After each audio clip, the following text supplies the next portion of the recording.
मला असं वाटतं की चर्चा रंगणं आणि चर्चेचं वस्तुस्थिती किंवा सत्यामध्ये रूपांतर होणं हा एक वेगळा भाग आहे।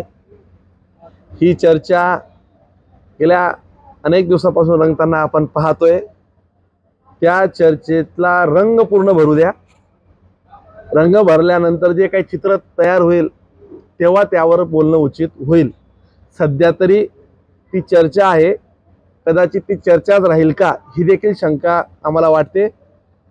असा कुठलाही विषय अजून म्हणजे माध्यमांव्यतिरिक्त चर्चेत कुठेतरी येताना दिसत नाहीये। आणि वरच्या स्तरावर काय निर्णय होतील, वरचे निर्णय काय घेतील, निर्णयानंतर ते त्यांची पूर्ण वापसी झाल्यानंतर त्यावर बोलणं उचित राहील।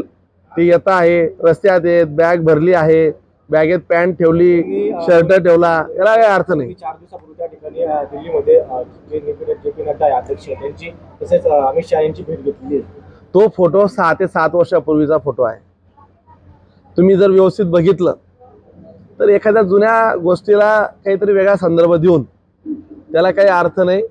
आणि बघा, ते लोटांगण घालत असतील, त्यांच्याकडे स्थानिक जिल्ह्यातनं त्यांनी पक्षात यावं किंवा कार्यकर्त्यांची खूप मोठी मागणी आहे असं तर काही नाही आहे। त्यांना स्वतःहून यायचं असेल तर त्यांचा निर्णय घेतील। आलेच तर कशा पद्धतीने स्वागत करणार? आल्यावर बोलू। आता ते आले तर, गेले तर, राहिले तर, जर तर या गोष्टीला राजकारणात काही अर्थ नाही। होऊ द्या, कसं जुळवायचं ते जुळवतील, तर आम्ही जुळवू का हा योग्य आल्यावर योग्य पद्धतीने तुम्हाला सांगेल। संजय राऊतांनी त्या ठिकाणी महाजनांना आवाहन केलंय की जळगाव लोकसभा त्यांनी वाचवून दाखवलं। त्या संजय राऊतला कुत्र विचारत नाही, त्याचं काय चर्चा करता हो तुम्ही? ते काय बोलतं, कोणावर बोलतं, आपली लायकी काय, आपण बोलतो काय, त्याच्या संजय राऊतांसाठी ठाण्याच्या मेंटल हॉस्पिटलमध्ये एक कॉट परमनंट तिथं बुक करावं लागेल अशी परिस्थिती आहे। ते अतिशय म्हणजे वेडसरपणा लागल्याचं वेडसर सदृश्य लक्षणं त्यांच्यामध्ये आहेत।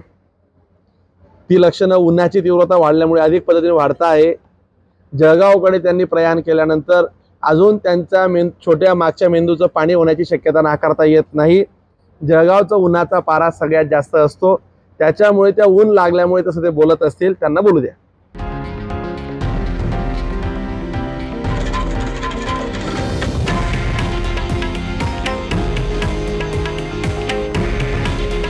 हे आहे देशातील नंबर 1 न्यूज नेटवर्क आणि आपण पाहत आहात TV9 मराठी। काळजी तुमची, हित महाराष्ट्राचं।